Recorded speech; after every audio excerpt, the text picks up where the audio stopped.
All right, let's dive into this explainer and unpack a breaking tragedy in Sudan. It's revealing a terrifying new trend in modern conflict.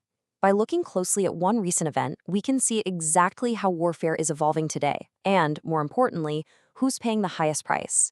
We're going to break down the reports from the ground to understand the mechanics of this conflict and the severe implications it holds for civilians caught right in the crossfire. Now, check out this staggering statistic from the United Nations. Nearly 80%. When you and I picture traditional warfare, we usually think of ground movements, right? Infantry, artillery, that sort of thing. But this data points to a massive, deadly shift in how human lives are actually being lost in Sudan.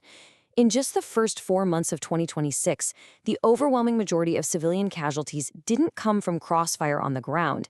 They came from above. And this really sets the stage for the specific incident we're about to examine. Section 1. The Darfur Court Strike. At least 35. That is the number of people killed in a single, sudden drone strike.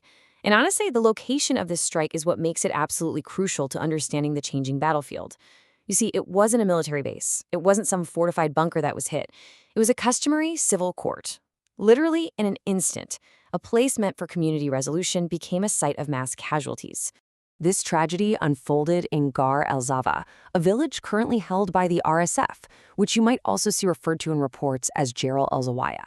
But the facility itself, fundamentally civilian in nature. It was a local judiciary center, serving vital legal and social functions.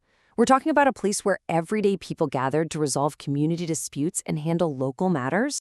And this really illustrates the tragic, indiscriminate reality of an aerial strike. The victims were a devastating cross-section of the entire community. Everyday civilians attending local dispute hearings were killed alongside esteemed tribal leaders. And, caught in the exact same strike, there were 2 RSF commanders who were also among the dead. When a community center is wiped out from the sky, everyone inside pays the ultimate price. Moving on to Section 2, Accusations and Accountability. In the immediate aftermath, the Emergency Lawyers Group, which is an independent organization that tracks atrocities in Sudan, issued a really strong condemnation by explicitly calling the targeting of a civilian judicial facility a serious violation of international humanitarian law. They're raising immediate, blaring alarms about the rules of engagement here. The group actually laid out very specific demands for accountability. First up, they officially accused the Sudanese army of carrying out this specific drone strike. Second, they're demanding a proper, thorough investigation into what they are classifying as a massacre. And third, they insist this probe be carried out by an entirely independent body to ensure transparency. Now, it is important to note here that the Sudanese military has not yet responded to these allegations. Section 3. The broader Sudan conflict. To understand the full picture, we have to zoom out a bit. Since April of 2023, the country has been utterly devastated by fighting between 2 primary factions. On one side, you have the Sudanese Armed Forces, or SAF. On the other, the Paramilitary Rapid Support Forces, or RSF. This ongoing civil war has just ripped the country apart, devastating infrastructure and displacing literally millions of people from their homes. It's a massive, incredibly complex conflict that serves as the tragic backdrop for local horrors like the one we just saw in Garaz al-Zava. The scale of the overall human toll is, well, it's difficult to comprehend. Conflict monitoring organizations currently estimate that nearly 59,000 people have been killed since fighting erupted. 59,000 lives lost. To put that into perspective, it's a staggering scale of death that echoes the localized tragedy of those 35 victims in the court strike. And tragically, that 59,000 figure, it's highly likely an undercount. Humanitarian agencies operating directly on the ground are warning us that the actual death toll is significantly higher than what can be officially verified right now. Between the chaos of the conflict, the destruction of infrastructure, and the massive displacement of millions of people, getting an exact read on the true scale of the loss is incredibly difficult. Which brings us to Section 4, the rise of drone warfare. What all these sources are making abundantly clear is that the strike in Darfur isn't some isolated incident. Drone warfare has increasingly come to define the entire Sudanese conflict.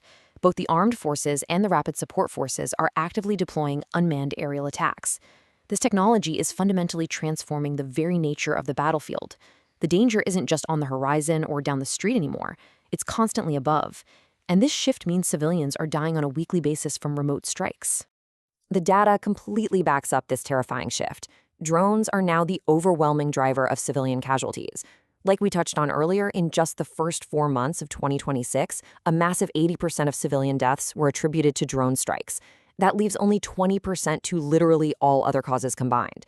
It's a complete paradigm shift in how lethal force is being applied, and more importantly, exactly who is bearing the brunt of it. To put a very sharp point on it, the United Nations reports that over 1,000 people have been killed by drone warfare this year alone. 1,000 lives, extinguished from the sky in just a matter of months.